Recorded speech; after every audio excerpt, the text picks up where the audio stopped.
Bret Hart and Shawn Michaels were polar opposites. From the beginning, the groundwork was laid for a fierce rivalry. I just want to say one thing, Shawn Michaels. I can promise you for 60 minutes, you were in for the absolute worst pounding of your entire life. The historic Iron Man match did nothing to settle their issues. In fact, it only fueled the fire. Just because I choose to live my life openly and freely does not make you a better man. As the taunting unfolded, their bitter feelings intensified. You're nothing but a degenerate. You're the most arrogant, pompous guy I've ever seen. I thought I could do it. You way outdo me, pal. You'd like to hit me, but you don't have the insides to do it. And this here is what it's all about. And until you have this, you will never, ever, ever be the showstopper. Bret Hart, you are a zero, my hero. I'm gonna kick your little scrawny ass. A story full of twists and turns saw Bret Hart's contract negotiations become the focal point of what would become their final encounter. Everybody just keeps turning a blind eye. You keep turning a blind eye. Everybody in that dressing room knows that I'm the best there is, the best there was, and the best there ever will be. I don't think there's ever been a rivalry that has been talked about as much worldwide as this issue between Bret Hart and Shawn Michaels.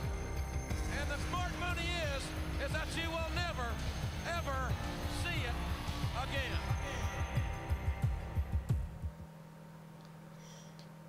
Damn. That's what they need to do in this day and age. Take two of your best pure wrestlers, for instance, CM Punk and Daniel Bryan, maybe. What's going on here? If Bret doesn't want to do business, then we need to do business for him. Yeah, she tell Vince, tell Vinnie Mac. But yeah, they need to take like D-Bry and CM Punk and put them into a heated rivalry that, you know, they have intense, maybe another 60-minute Iron Man matches like that. They don't do that anymore. They don't really intensify rivalries that much. They don't really even actually do many rivalries. Some of the wrestlers just kind of float and do whatever. You got your freaking U.S. champion Cesaro beating everyone. He beats The Miz, and yet he's still in a rivalry with The Miz. So, I don't know. Hey, Shawn Michaels versus Bret Hart. The long and bitter rivalry between Shawn Michaels and Bret Hart would eventually have to come to an end, but no one expected it expected it to end the way it did. This match is not only one of the most important moments of the Attitude Era, but one of the most important moments in WWE and wrestling history. The Montreal Screwjob. Let's do it.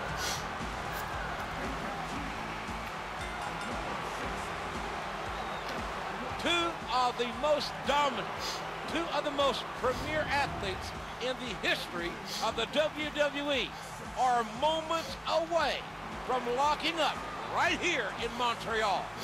This is what it's all about. How many times have we heard Shawn Michaels say he won't lay down for anybody? And how many times have we heard Bret Hart say he's the best there is, the best there was, and the best there ever will be? Well, it's time to put up or shut up. One of them will put up, and the other will be shut up. Yeah, buddy. I'm going to continue my point after this. That they talk. They can talk.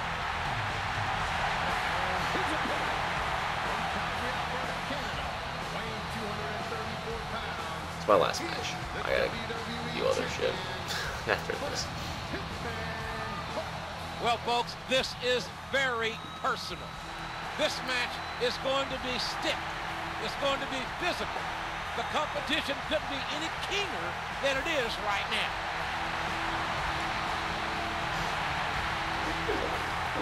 Really? So yeah, moving continuing on with that though, one thing that they definitely did very well back in the day, especially the Attitude Era, is make iconic moments, make spectacular special moments that people can remember, and I just don't think they do that as much nowadays either. You got your certain aspects, such as maybe like CM Punk's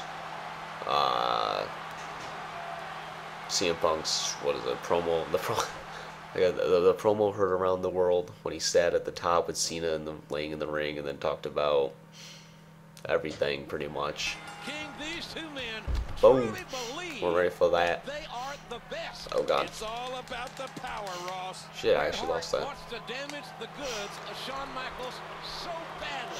You know, one thing that sticks in my, like, CM Punk seems to be the best at making those memorable moments. You know, I think that's one thing John Cena lacks, especially nowadays. John Cena used to be pretty good at making those moments and making memorable moments and whatnot and making good promos, and he's just kind of lackluster now. And it's not that he's not talented, it's just that it doesn't seem like he's trying anymore. I feel as he feels that, you know, he's done everything, he's at the top of the game, so it's really nothing on his bones of what he does. You know, that's the reason why he doesn't want to turn heel. He knows what he's got. He doesn't want to change anything. And that's why people hate him. People love him. And I can see, like, I really don't. I don't like him, but I don't hate him either. I respect what he's done. And that's why I feel people need to really understand. Like, yeah, he's stale. Yeah, he shoved down our throats per se. But when it comes down to John Cena, you know, even though you hate him, you want to see him in a sense. You may not think you want to see him, but you do want to see him. You want to see him so you can hate on him. Ooh, that was nice. So, but he's not very good at making those moments that we can remember and that we enjoy. And that's what they've been kind of lackluster on. That's what they used to do so well on, such as this. And the Montreal Screwjob, you know, no matter how much it's too much talked about, whatever, it's still an iconic moment in the history of WWE. You know, certain things that, as I said, CM Punk seems to be the best at it right now. Certain things that he's done, is that he's said, you know, sticks in my mind, such as the line of "Your arms are too short to box with God." That's honestly one of my favorite lines of all time from a promo in the WWE. Because it just sticks, and it's so good for a lot of situations that you can just say that in. Reversed. But yeah, so that's just my opinion. Obviously, I during these WWE 13, what am I talking about? Attitude Era playthrough. During these videos, I'm just going to be talking about a lot of my opinions on what's happening in wrestling and whatnot, because there's really not much to talk about the gameplay. It's more of, he reverses me, I reverse him, I beat his ass for a little bit until he reverses me again, I do objectives, and we profit. That's pretty much all the gameplay is, so I'm just going to be talking a lot of my opinions and whatnot, and what's going down. I have some opinions, man, I do. I really don't like to talk about them. I don't necessarily like to talk about them just because I feel that people are kind of, whoops, I don't want to do that.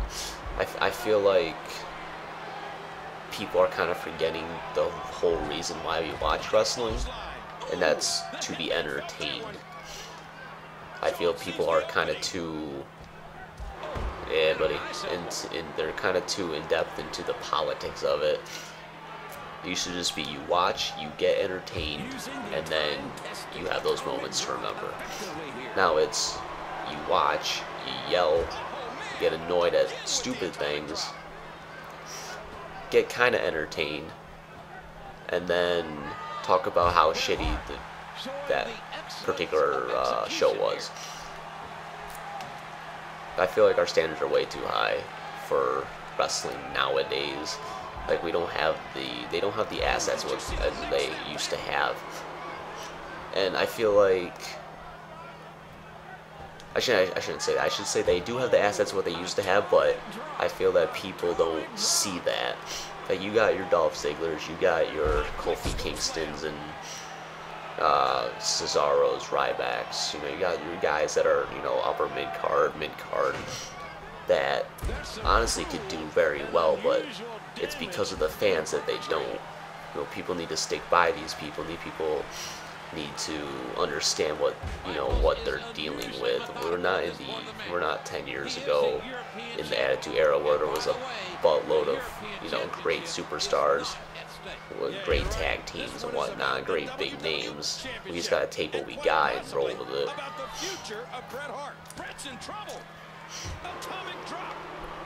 Yeah, atomic drop. I feel like a guy like Ziggler, he's so good. He's such a good talker. He's a good seller. He's a good wrestler. I just don't think he gets the reactions he deserves. Someone like The Rock, he gets so many reactions because of what he's done. Yet, or a sharpshooter, okay. Okay. Someone like The Rock who hasn't been there for, what, 7 years, will get all the, oh shit, all the, you know, he'll get all the reactions, get all the pizzazz that someone like Ziggler, who's there every week, who puts his body on the line every week, and he gets nothing out of it. You know, The Rock comes back after, you know, however long. Like, I understand he's done it before, but the fact is, we're not back then, we're now. And the fact, oh shit. And the fact is, you know, does he deserve the championship? Maybe. But the fact that he can just get a match right off the bat for the championship, I just think is kind of bizarre. You know, when a guy like Ziggler has been doing so much for the WWE for so long, improving and whatnot, gets what? He's been holding the Money in the Bank freaking, he's been holding the Money in the Bank for, what is it now? Almost 10 months. And hasn't done shit with it, so I don't know. Oh, gets spin on.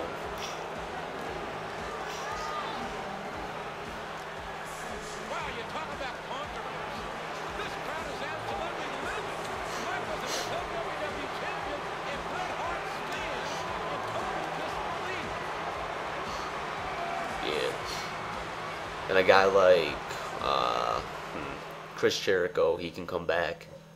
You know, he's in the main event immediately, but he's not there to win championships. He's there to help the younger people. You know, he put over CM Punk, he put over Dolph Ziggler, he put over a lot of guys because he doesn't need to win the championship. But someone like The Rock, you know, he goes back and wins every match. Like, I don't know. I just think it's bizarre. So yeah, that's gonna be it for this session. Shut up! Oh, it's always a song too.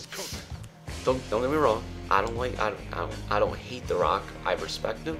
I actually particularly like him. He's a very good. He does very good promos and whatnot. But I just think some of it is, in a sense, unfair. Which obviously that kind of is a grain of salt. Unfairness is kind of something that, you know, no one really cares about. It's not about being fair and unfair. So, no, I'll get more into it next time. So, hope you guys enjoyed me rambling about stuff and giving my opinion. You know, you guys can give your own opinion. You can disagree, agree. I'm okay with that. So, hope you guys enjoyed. Thanks for watching, and I'll talk to you guys later. Peace.